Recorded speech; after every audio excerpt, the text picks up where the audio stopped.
তবে আমি শুরুটা মুর্তজা ভাই আপনাকে দিয়ে করতে চাই যে আক্তার হোসেনকে নিউ ইয়র্ক প্রবাসী আওয়ামী লীগের হেনস্থার ঘটনায় নিউ ইয়র্ক কনসুলেটের সব কর্মীকে চাকরিচ্যুত করার দাবি তুলেছে এনসিপি। এর আগেও নিউ ইয়র্ক ও লন্ডনে জনাব মাহফুজ আলমকে হেনস্থার চেষ্টায় দেশের কূটনৈতিক মিশনে ব্যর্থতার কথা বলা হয়েছে। কেউ কেউ ব্যর্থতার কথা বলছেন, কেউ কেউ স্যাবোটাজের কথা বলছেন, বলছেন যে তারা যে আসলে ভিআইপি দিয়ে বের হতে পারেননি সেই তথ্যটি ভিতর থেকে জানিয়ে দেওয়া হয়েছে বলে এইটার সম্মুখীন তারা হতে পেরেছেন। এইটা নিয়ে আপনি আসলে কি বলবেন? আপনার বক্তব্য শুনে আমরা দীপু ভাইয়ের বক্তব্য একটু শুনবো। জনাব গোলাম মুর্তজা। ধন্যবাদ আপনাকে। ঘটনাটা ঘটে গেছে। ঘটনাটা ঘটার পরিপ্রেক্ষিতে এখন নানাবিধ আলোচনা, পর্যালোচনা, আলোচনা, সমালোচনা, নিন্দা ঘটনাগুলো নিয়ে করছি। এনসিপির পক্ষ থেকে যে প্রতিক্রিয়া ব্যক্ত করা হয়েছে, এক ধরনের কি বলবো, এক ধরনের ক্ষিপ্ততা আছে তাদের কথার মধ্যে, এবং সেটাকে আমি মোটেই অস্বাভাবিক কিছু মনে করছি না। এবং তাদের পক্ষ থেকে যে কথাটা বলা হয়েছে যে এখানে যারা দায়িত্বরত ছিল, যদিও কনসুলেট, বাংলাদেশ কনসুলেট, নিউ ইয়র্কের যে বাংলাদেশ কনসুলেট, এটা তো সরাসরি এর সঙ্গে সম্পৃক্ত নয়। নিউ ইয়র্ক কনসুলেট মূলত সম্পৃক্ত 27 তারিখে ডক্টর মোহাম্মদ ইউনূসের যে প্রোগ্রামটা আছে বাংলাদেশি এনআরবির সঙ্গে, মানে প্রবাসী বাংলাদেশিদের সঙ্গে, সেই জায়গাটায় অনেকটা সম্পৃক্ত। এই এই ইউএনের এই প্রোগ্রামের পুরো ব্যাপারটা দেখাশোনা করে এখানে দূতাবাস তো থাকেই ওয়াশিংটন ডিসির, মূলত পার্মানেন্ট মিশন জাতিসংঘের। যাই হোক, সেটা আলাদা ব্যাপার। এটা সবাইকে মিলেই তো একটা সরকার, সবাইকে মিলেই তো পুরো ব্যাপারটা। তো এই কারণেই এই ব্যাপারটা আলোচনায় আছে যে কার ব্যর্থতার কারণে কিভাবে হলো। সরকারের পক্ষ থেকে ইতিমধ্যে একটি ঘটনা বিবৃতি দেয়া হয়েছে। আর আমি যেটুকু বলি যে এখানে দুটা প্রসঙ্গ এসেছে। আপনার প্রশ্নের মধ্যে তার কিছুটা আছে যে ডক্টর মোহাম্মদ ইউনূসের সফর সঙ্গী হয়ে 6জন রাজনীতিবিদ আসলেন।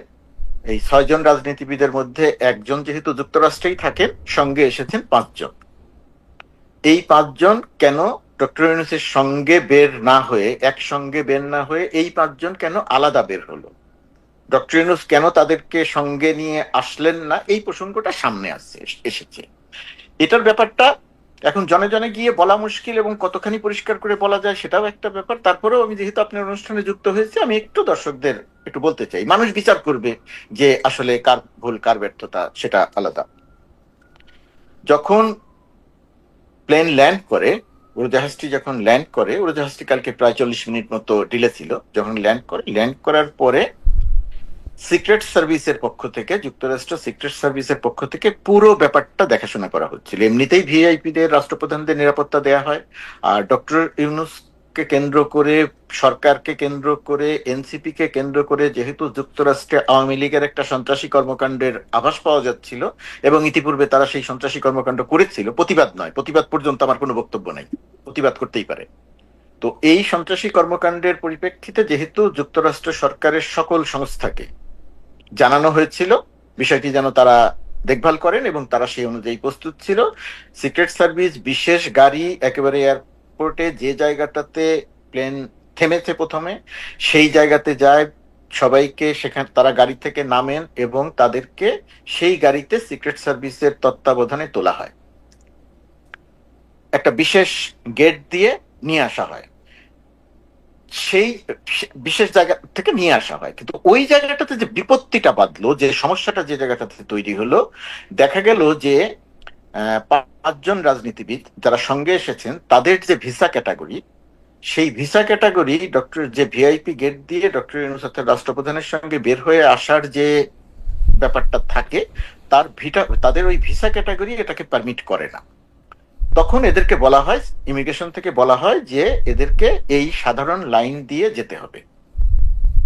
সেই সময় ডক্টর ইউনূস নিজে গাড়ি থেকে নেমে ইমিগ্রেশনের সঙ্গে কথা বলেন, সিক্রেট সার্ভিসের সঙ্গে কথা বলেন যে তারা আমাদের ভিআইপি, তারা আমাদের সফর সঙ্গী, বাংলাদেশের অত্যন্ত গুরুত্বপূর্ণ মানুষ, বয়স্ক ছিল, তরুণও ছিল, মির্জা ফখরুলের বয়স কথা বলছি আমি, যে এদেরকে একই সঙ্গে যাওয়া দরকার, আমার সঙ্গে যাওয়া দরকার। কিন্তু ইমিগ্রেশন এই অনুরোধটা রাখে না, তারা বলে যে আমার আইন পারমিট করে না। তখন তাদের সাধারণ লাইন দিয়ে আসতে হয়, এবং সাধারণ লাইন দিয়ে আসতে গিয়ে আরেকটু বিপত্তি বাধে। কারো কারো ফিঙ্গারপ্রিন্ট মেলানোর সময় ফিঙ্গারপ্রিন্টের মেশিনের সমস্যা হোক, অন্য যে কোনো কারণে হোক, সেখানে বেশ কিছুটা দেরি হয়ে যায় ইমিগ্রেশন লাইনে। এর মধ্যে সম্ভবত একজনের, ওই যুক্তরাষ্ট্রের থাকে না যে ইমিগ্রেশন অফিসারের কাছে আসলে আবার ফার্দার কিছু চেক করার জন্য আরেকজনের কাছে পাঠায়, একজনের সম্ভবত এরকমও হয়েছিল। সবকিছু মিলিয়ে এদের বের হওয়ার ওই প্রক্রিয়াটা অনেক সময় লেগে যায়, অনেক দেরি হয়ে যায়।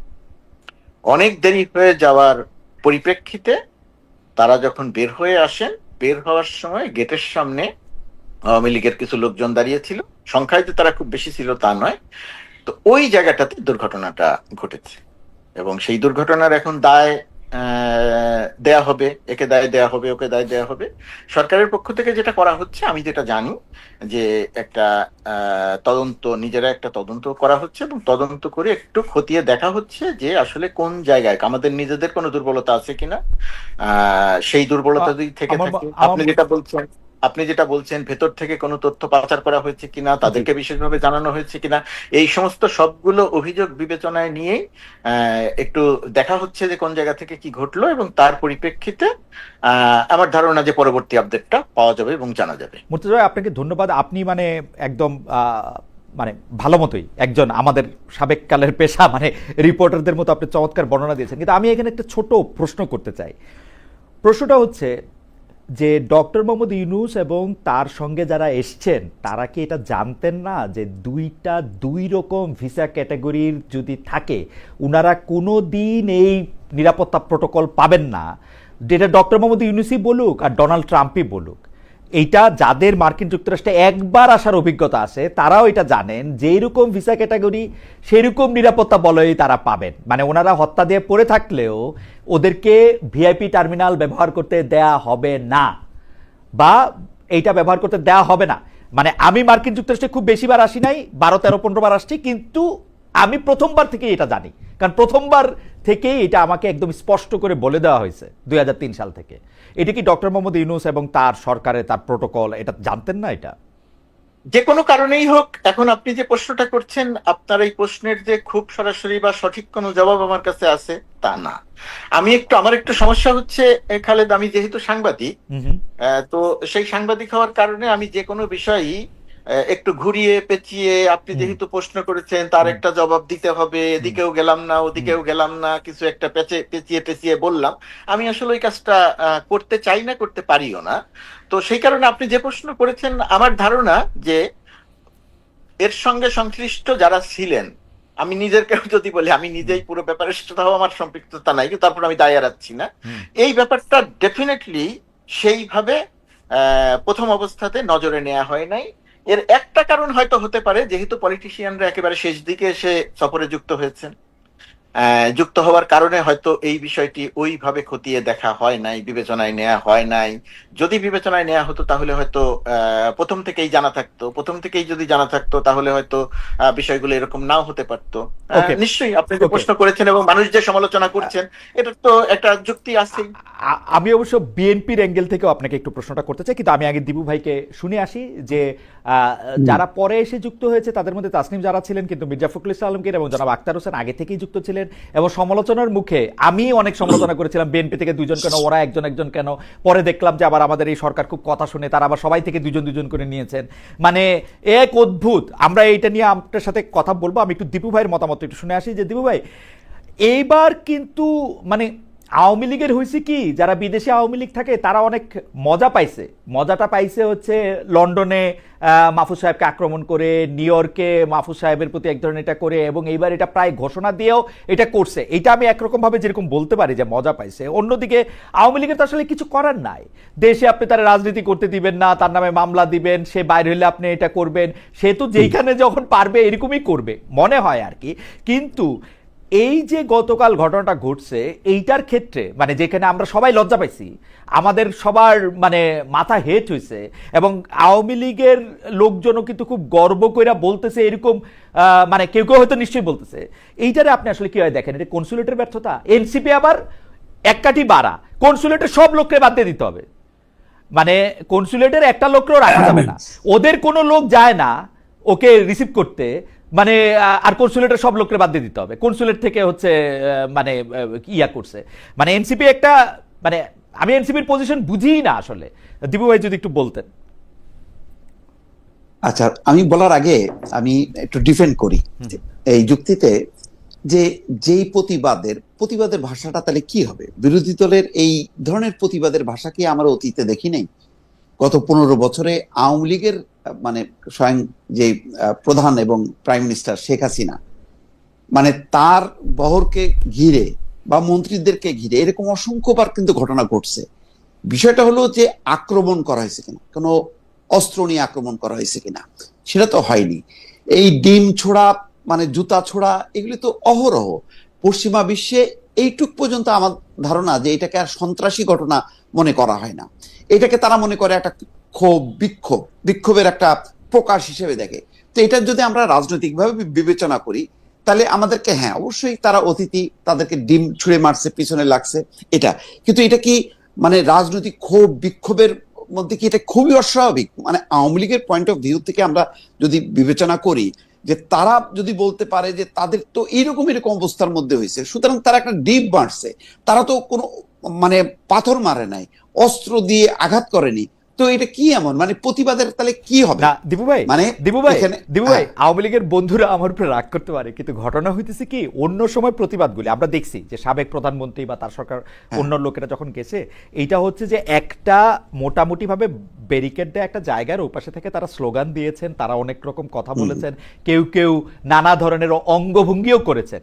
কিন্তু এইখানে হয়েছে কি, যখন মির্জা ফখরুল ইসলাম আলমগীর, জনাব আক্তার হোসেন, তাসনিম জারা তারা যখন বাইরে ছিলেন, তারা কিন্তু একদম গায়ে গা লাগোয়া ছিলেন, তারা এতটুকু কাছাকাছি ছিলেন এবং তারা খুবই আক্রমণাত্মক, আমি বলবো কিছুটা অশালীন ভাষায়, কিছুটা না মানে অশালীন ভাষায় তারা গালাগালি করতেছিলেন। এইটা হইছে আর কি, এইটা আমার কাছে মনে হয়েছে যে। কিন্তু আমি খালেদ, আমি যেই ভাষাগুলি শুনছি তার মধ্যে কিন্তু একজন বলছে যে এই এই আপারে দিস না, ওই আক্তারকে দে, রাজাকারে দে। হ্যাঁ, এখানেও কিন্তু তাদের মধ্যে কেউ কেউ সেন্সিবল লোক ছিল, যাতে তাসনিম যারা যেহেতু নারী, তার যাতে সম্মান সম্ভ্রমটা রক্ষা হয়। মির্জা ফখরুল ইসলাম আলমগীরকে খেয়াল করেন, উনার এত কাছে, উনারা পারলে কিন্তু ধাক্কা দিলেও কিন্তু বাগে ছিল। মোট কথা আওয়ামী লীগের এই বিক্ষুব্ধ নেতা কর্মীদের বাগের মধ্যে থাকার পরে তারা যেইটুক করেছে এর থেকেও কিন্তু বেশি হইতে পারতো, কারণ কোনো বাধা ছিল না। তাহলে এইটাকেও আমাদের মাথায় রাখতে হবে যে রাজনৈতিক বিষয়টা তো, যারা গেছে তারা হয়তো রাষ্ট্রের অতিথি, কিন্তু তারা তো রাজনৈতিক ব্যক্তি, আর যারা বিক্ষোভ করছে তারাও কিন্তু রাজনৈতিক ব্যক্তি। আমি এটাকে সমর্থন করছি না, কিন্তু এটাকে কি একেবারে খুবই অস্বাভাবিক? মানে এরকম দৃশ্য কি পৃথিবীতে ঘটে না? মানে অন্যান্য আমরা মানে পশ্চিমা দেশগুলোতে আমরা তো এরকম অহরহ দেখি, ধস্তাধস্তি, মারামারি, পার্লামেন্টের ভেতরে হচ্ছে মানে দুই দলের মধ্যে। তো আমরা এটাকে এত মানে সিরিয়াস নিচ্ছি কেন? এত সিরিয়াস না নিলেও তো পারি, কিন্তু আমরা চাই যে হ্যাঁ যেই দীপু ভাই কি আমাদের সাথে থেকে একটু বিযুক্ত হয়ে গেলেন কিনা? আচ্ছা দীপু ভাই ফিরে আসুক, আমি একটু মুর্তজা ভাই, আমি আপনাকে একটু বিএনপির অ্যাঙ্গেল থেকে একটু প্রশ্নটা করে রাখি, যেটা একটু বিএনপির অ্যাঙ্গেল থেকে প্রশ্ন করার আগে দীপু ভাই থাকলে ভালো হতো। আমি দীপু ভাই কয়েকটা কথার একটু জবাব দেই, তারপরে আপনি একটু প্রশ্ন করেন। জবাব ঠিক নয়, আমি আমার ব্যাখ্যা। আচ্ছা দীপু ভাই চলে আসছে, তাহলে দীপু ভাই শেষ করে নিন। দীপু ভাই চলে আসছে, দীপু ভাই শেষ করে। আচ্ছা দীপু ভাই বরং আমি মনে করি এখানে ব্যর্থতাটা এখানে মেইনলি হচ্ছে লোকাল বিএনপি এবং লোকাল এনসিপি, তাদের নেতা কর্মীরা কই? আওয়ামী লীগের থাকলো, কিন্তু ওই পোর্শনের ওরা কোথায়? তারা নেই কেন? তারা ওই যে জ্যাকসন হাইটে যে ধরনের পাল্টাপাল্টি দেখলাম, তো সেই রিসিভ করার জন্য মির্জা ফখরুল কেন?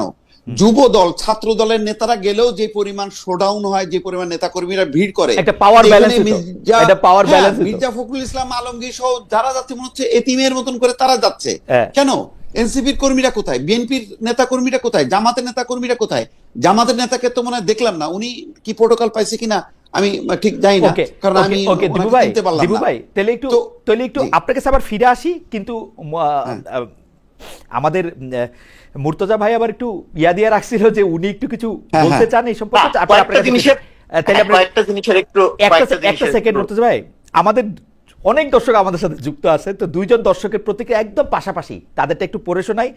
দীপু ভাই, নওশাদ আলী সাহেব লিখছেন যে ফিরোজ সাহেব ইনিয়ে বিনিয়ে এই আওয়ামী সন্ত্রাসীকে জায়েজ করার চেষ্টা করতেছে। আর জসউদ্দিন সাহেব একদম পরের প্রতিক্রিয়াটাই, সব ক্রিয়ার প্রতিক্রিয়া আছে খালেদ। ইউনূস মবক্রেসি কায়েম করেছিল দেশে। মুর্তজা ভাই আপনি যদি একটু বলতেন, দীপু ভাইয়ের প্রতিক্রিয়া আপনি কথা বলতে চাইছিলেন। হ্যাঁ, ওইটার প্রতিক্রিয়ায় প্রথমে যেটা বলি যে এটা বিএনপি বলবে, এটা আমি বলবো না, কিন্তু তারপরেও ঘটনাটা যেহেতু আমি জানি সেই কারণে বলছি। বিএনপির এই 4 নম্বর গেট, যে টার্মিনাল 4 নম্বর টার্মিনালে, এই জায়গাটাতে বিএনপির গতকালকে 200 থেকে 300 নেতাকর্মী ছিল। গিয়াস আহমেদের নেতৃত্বে 200 থেকে 300 নেতাকর্মী ছিল। আর ওই গেটটাতে আওয়ামী লীগের লোকজন ছিল 20-30 জনের বেশি না। ওই জায়গাটাতে সংখ্যাটা ছিল এইরকম। ঘটনাটা যেটা হলো যখন, এবং আপনি জানেন, আপনি আগের অংশে বলছিলেন যে ভিআইপি ভিভিআইপিরা কি ধরনের ব্যাপার হয়, এদেরকে সিক্রেট সার্ভিস বা বিশেষ ব্যবস্থায় বের করে নিয়ে যাওয়া হলে এমন গেট দিয়ে বের করে নিয়ে যায়, এই সামনে থাকা যারা থাকেন তারা বুঝতেও পারেন না যে কখন ঢুকলেন, কখন বের হইলেন, আদৌ চলে গেলেন কিনা, এটা বোঝা যায় না।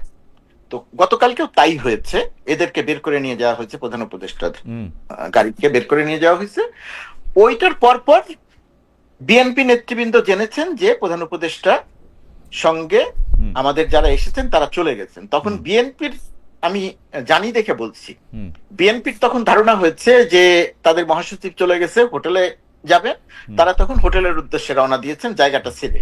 ওকে, আমি আমি শেষ করি, আমি এটাই একমাত্র না তো, জায়গাটা ছেড়ে।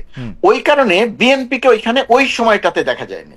বিএনপি যখন আবার যেতে চেয়েছে তখন পুলিশ আবার আটকে দিয়েছে যে আর ওইদিকে যাওয়া যাবে না। তো এইটা হচ্ছে বিএনপির কথা। আর এনসিপির যেটা ছিল যে এনসিপির তো মূলত তরুণ ছাত্ররা, এখানে বিভিন্ন বিশ্ববিদ্যালয়ে পড়াশোনা করা, ওদের বড় একটা অংশ ওরা মনে করেছে বা ওদের ধারণা ছিল যে এয়ারপোর্টে গিয়ে লাভ নাই, কারণ এয়ারপোর্ট তো বিশেষ ব্যবস্থায় বের হয়ে চলে আসবে, ওইখানে তো আমরা কাউকে পাবো না, দেখবো না, যে কারণে ওরা ছিল হোটেলের সামনে, ওরা এয়ারপোর্টে যায় নাই। এই জায়গাটাতে একটা ভুল বোঝাবুঝির ব্যাপার হয়েছে। আর দিবুবের আরেকটা কথা যেটা বলা দরকার, যে প্রতিবাদ, বিক্ষোভ, ডিম ছোড়া, এটা তো পশ্চিমা বিশ্বে, উত্তর আমেরিকা, এই জায়গাটা তো খুব বড় অপরাধ হিসেবে দেখা হয় না, এটা ঠিক আছে, এটার একটা অংশ। আর একটা হলো গালিগালাজ। দিবু ভাই যে একটা দুইটা ভালো শব্দের কথা বলেছে, ওই একটা দুইটাই ভালো শব্দ। আর এর মধ্যে যদি আপনার 5 মিনিট থাকে, 5 মিনিটের মধ্যে 4 মিনিট 59 সেকেন্ড হচ্ছে গালাগালি, এবং সেই গালাগালিটা আমি আপনার ভাষায় প্রকাশ করতে পারবো না, এই ধরনের গালাগালি। এটা তো সেই রকম একটা জায়গাতে এই যে এই প্রতিবাদ, ধরেন আগের প্রতিবাদ, এখনকার প্রতিবাদ, আপনি বিএনপির প্রতিবাদটা যদি খেয়াল করে দেখেন, কখনোই দেখবেন না যে কনসুলেটে গিয়ে লাথি দিয়ে গ্লাস ভেঙেছে। এই প্রথম প্রতিবাদের সময় সন্ত্রাসী কর্মকাণ্ড ঘটেছে। আপনি কখনোই দেখবেন না যে এইভাবে করে সন্ত্রাসী কর্মকাণ্ড করা হয়েছে। আপনি দেখবেন যে শামীম ওসমানকে যখন জ্যাকসন হাইটসে কথা বলা হয়েছে, আটকানো হয়েছে, ঠিক যেভাবে সুইজারল্যান্ডে আসিফ নজরুলকে আটকানো হয়েছিল। আসিফ নজরুল, এখন সমস্যাটা হচ্ছে সরকারের প্রতিক্রিয়ায়, দলের প্রতিক্রিয়ায়। শামীম ওসমানকে যখন আটকানো হয়েছিল, আমি খুঁজে আমি শেষ করি, জি ভাই, এক মিনিট, খুঁজে বাংলাদেশে কার বাড়ি কোথায়, সেই বাড়িগুলোতে আক্রমণ করেছিল যুবলীগ, ছাত্রলীগ। আর বর্তমান সরকারের সময় মাহফুজ আলমের উপরে যারা আক্রমণ করেছে তারা তো চেনা পরিচিত, লন্ডনে এবং কনসুলেটে। এর বাইরে যখন যেখানে যার উপরে আক্রমণ হয়েছে, কারো বাড়ি কিন্তু আক্রান্ত হয় নাই, সরকার কিন্তু ওই প্রতিশোধমূলক ব্যবস্থাটা নেয় নাই। এখন এই জায়গাগুলো হচ্ছে পার্থক্য। আওয়ামী লীগ দেশে জনসভা করতে পারছে না, মিটিং করতে পারছে না, কার্যক্রম নিষিদ্ধ, এই কারণে সে দেশের বাইরে সন্ত্রাসী কর্মকাণ্ড করছে, বিষয়টা তা নয়। এটা হচ্ছে আওয়ামী লীগের চরিত্র, আওয়ামী লীগের চরিত্রটা, সেই চরিত্রের প্রকাশটাই আমরা দেশের বাইরে দেখছি। আমি শুধু দুইটা জিনিসের ক্ষেত্রে আপনার দৃষ্টি আকর্ষণ করতে চাই। গিয়াস আহমেদ ভাই, আমিও মানে আমার সাথেও ওনার সম্পর্ক খুবই ক্লোজ, কিন্তু আমি গিয়াস আহমেদ ভাইয়ের দাবিটা যেটা আপনার কাছে করছে, সেটা আমি কিছুতেই এটাকে আমি 10-এ 1 পয়েন্টও দিতে পারবো না। কারণ হচ্ছে আমি আবারও আমার উদাহরণ দেই, আমি খুবই নগণ্য একজন মানুষ, আমাকে যখন নিতে জেএফকে বিমানবন্দরে প্রথমবারের মতো আমার বন্ধুরা আসছে, বিশেষ এক কারণে আমাকে 3 ঘন্টা সেখানে আমার দেরি হয়েছিল, ওরা কিন্তু 3 ঘন্টা সেখানেই ছিল। মির্জা ফখরুল ইসলাম আলমগীর ভাই গেছেন কি বাইরে হন নাই, এই তথ্যটুকু তারা জানেন না, এটা আমার কাছে সম্পূর্ণ অবিশ্বাস্য, এটার মধ্যে আমার কোনো পয়েন্ট নাই। 2 নাম্বার হচ্ছে এনসিপির লোকেরা যে পরে আপনাকে বলছে বা এনসিপির লোকেরা যে দাবি করছে তারা জানতো যে এয়ারপোর্টে গেলে তাদের দেখা পাবে না, এনসিপির লোকেরা অবশ্যই ভালো করে জানতো আওয়ামী লীগ তাদেরকে, ওই লোকজনদেরকে যাদের নেতারা তাদের আসতেছে তাদেরকে তারা প্লেকার্ড দেখাবে, তাদেরকে তারা বর্জন করবে, তাদেরকে তারা বিব্রত করতে চেষ্টা করবে। সেখানে এনসিপি এয়ারপোর্টে থাকার মতো 4টা লোক নাই, এটাও অবিশ্বাস্য। মানে মানে হয়তো লোক নাই, কিন্তু ঘটনা এটা না। মানে এটা হচ্ছে যে আমার 2 পয়সা আমি দিয়ে রাখলাম। আমি একটু দীপু ভাইয়ের কাছে যাইতে চাই যে দীপু ভাই, আপনি তাসনিম জারাকে আক্রমণ করা হয় না আপনি বলতেছেন, কিন্তু ঘটনা হচ্ছে তাসনিম জারাকে আসলে ভার্বালি প্রচুর পরিমাণে আক্রমণ করা হয়েছে। আমার এক বন্ধু আমাকে বলতেছেন যে তাকে আসলে একটি ডিমও মারা হয়েছিল, তিনি শেষ মুহূর্তে কোনোভাবে ডাক করে বেঁচে যান এবং যে ভাষায় তাকে গালাগালি করা হয়েছে সেরকম